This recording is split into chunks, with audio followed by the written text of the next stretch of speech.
No international flights are being allowed to land for a week in Vietnam's capital, Hanoi.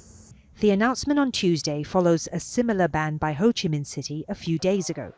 Infections in Vietnam remained low for most of last year, but have risen since late April. Taiwan, once lauded for its success in containing the virus, saw clusters emerge once it relaxed its pandemic restrictions. When you're very successful, you are not forced to improve. Only when you fear, then are you forced to improve.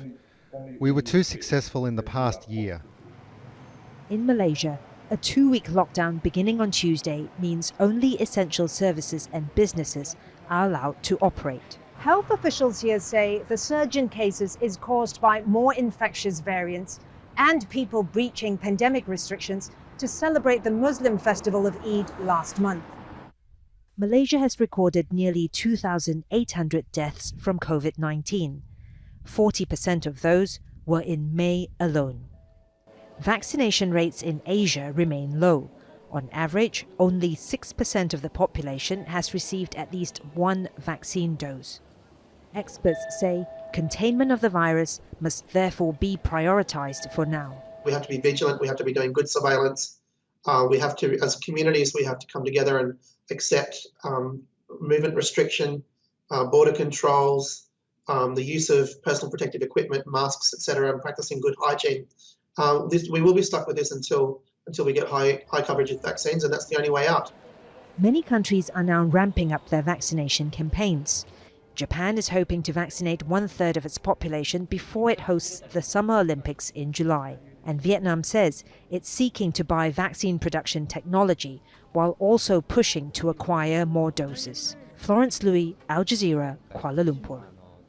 Dr. Abhishek Grimal is the Asia-Pacific Emergency Health Coordinator for the International Federation of Red Cross and Red Crescent Societies.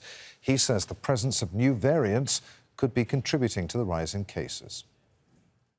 These countries have done very well during the first wave of the COVID-19. But since we are already more than a year into this pandemic, many people are a bit sick and tired of following all the rules and regulation and wants to go back to the normal life.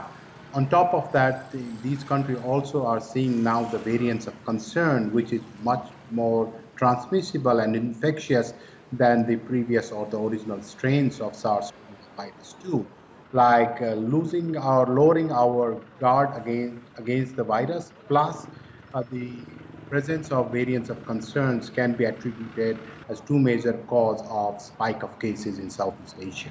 So more studies need to be done to really see whether or not the new variant, which appear to be the combination of two variants of concern. Already one is B.1.1.7 that was first detected in UK, and the B.1.617 which was first detected in India. It appears it is a combination of that, and some of the local experts in Vietnam believes it is highly transmissible than any of these strains, and it is really an alarming sign, not only for Vietnam but also for the other states around or other countries around Vietnam, as if this is true, then we are looking for a major rise of COVID-19 in the region, but stating that we need to have more assessment to understand the impact of the concern on the total case rise.